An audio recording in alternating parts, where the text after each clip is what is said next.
नमस्कार दोस्तों, आपने कई चमत्कारी शिवलिंग और मूर्तियों के बारे में बहुत सुना होगा, जिनके दर्शन करके या उन्हें छूने मात्र से लोगों का जीवन बदल जाता है।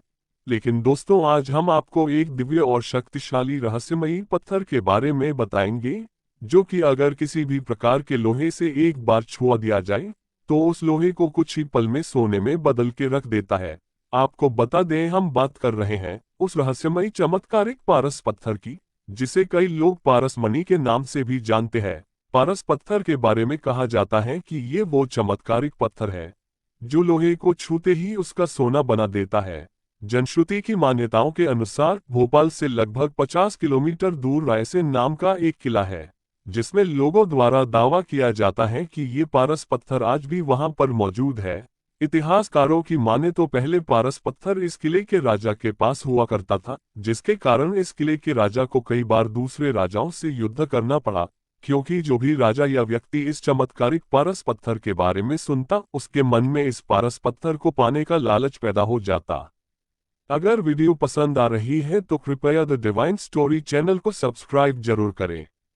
कहा जाता है कि एक बार इस रहस्यमयी पारस पत्थर के लिए राजा का बहुत भीषण युद्ध हुआ। उन्होंने अपनी पूरी ताकत के साथ दुश्मनों का सामना किया, लेकिन जब उस राजा को महसूस हुआ कि वो इस युद्ध को हार जाएगा, तो उस राजा ने वो चमत्कारिक पारस पत्थर किले में मौजूद तालाब के अंदर फेंक दिया।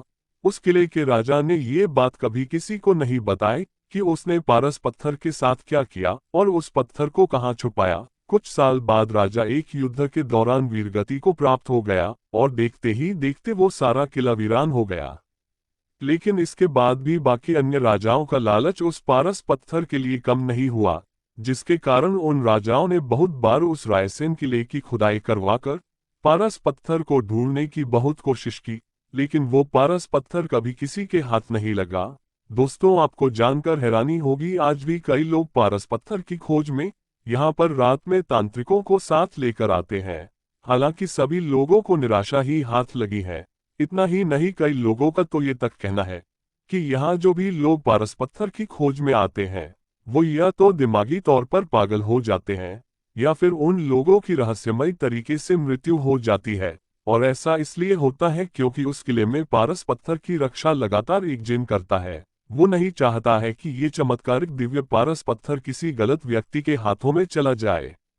वैसे इस पारस पत्थर पर भारत के पुरातत्व विभाग की भी अपनी एक राय है।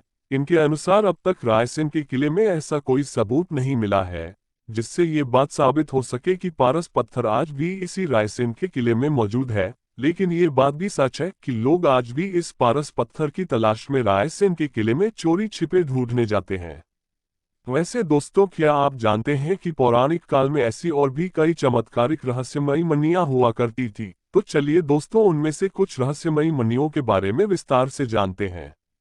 सबसे पहले बात अगर की जाए कौस्तुभ मणि की, तो ये अद्भुत दिव्य मणि समुद्र मंथन के दौरान समुद्र से निकली थी, और ये मणि सभी आभूषणों में खास और रत्नों में सबसे ज्यादा बहुमूल्य मानी जाती थी। इस मणि का प्रकाश इतना तेज और अद्भुत था कि इस कौस्तुभ मणि ने चारों ओर अलौकिक प्रकाश बिखेर दिया था।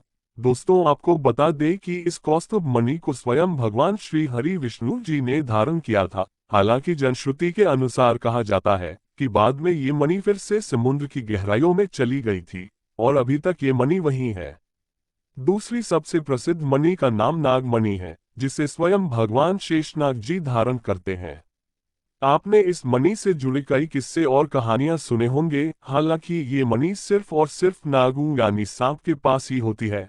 माना जाता है कि सांप इस मणि को अपने पास इसलिए रखते हैं ताकि वो इस मणि की रोशनी के आसपास इकट्ठे हुए कीड़े मकोड़ों को खा सकें। लेकिन इसके अलावा और भी कई कारण है सांपों के द्वारा मणि रखने का। दोस्तों, आपको बता दें, नागमणि को नीलमणि भी कुछ लोगों के द्वारा कहा जाता है।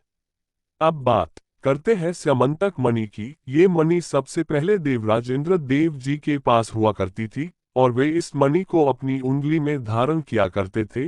लेकिन बाद में ये मणि देवराज इंद्र देव ने भगवान सूर्य देव को दे दी। इसके अलावा इसी मणि को चुराने का लांछन एक बार भगवान श्री कृष्ण जी पर लगाया गया था, लेकिन बाद में अन्य देवतागण जब स्यमंतक मणि जामवंत जी के पास से लेकर आए, तो सभी देवतागणों को यकीन हो गया कि ये स्यमंतक मणि श्री कृष्ण जी ने नहीं चुराई थी। धन्यवाद।